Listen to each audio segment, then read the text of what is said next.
The biggest piece of advice is to be okay with what is sometimes referred to as sort of organized chaos.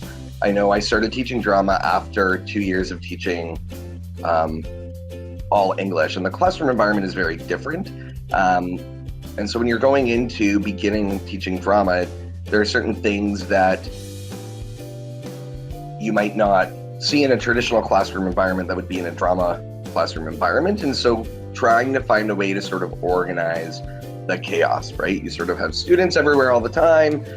They're active, they're up, they're moving around, and making sure that you find a way to be continually engaging with them, but also monitoring them as well. I think one of the other things that we don't always think about in drama is the importance for safety, not only physical safety, but also emotional and mental well-being. So we think a lot about safety maybe in like a phys ed class or in a science lab, but there's a lot of physical work that takes place in a drama classroom as well. So safety has to be a discussion that happens at the forefront of teaching, I think.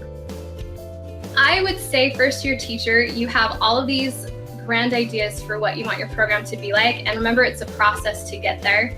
So even though you may want it to be that way right now, it's going to take some work, and be patient with yourself as you do that. Also, eat in the faculty room. You want to develop a network of people that you can not only talk with when you have problems, but also draw upon their resources, because I've made so many connections in my program with the science teacher or the math teacher or English teacher, just because of, we have at the faculty table, and it's been such a great asset to my program.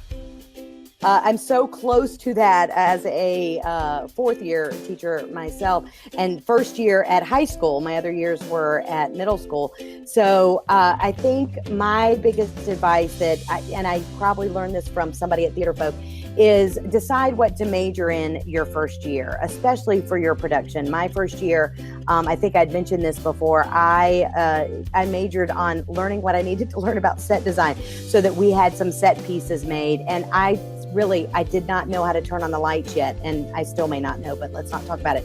But that'll come. And then the second year, my second production, I majored in sound. And by majoring in sound, I meant I paid somebody to do the sound. And so I really just decided what I was going to major in that year and what I was going to be good at. And that was my big thing production-wise. And then classroom-wise, I think find a source for getting lesson plans. And Theater Folk is great for that. And they've been great for me, because you're a one-man band most of the time, and there's nobody handing you lesson plans, and there's nobody handing you a curriculum. So find a really good source for that, so that you don't have to reinvent the wheel every day or every time you sit down to make your lesson plans on Sunday night at midnight, which is when I'm usually making mine. So find a good source for that.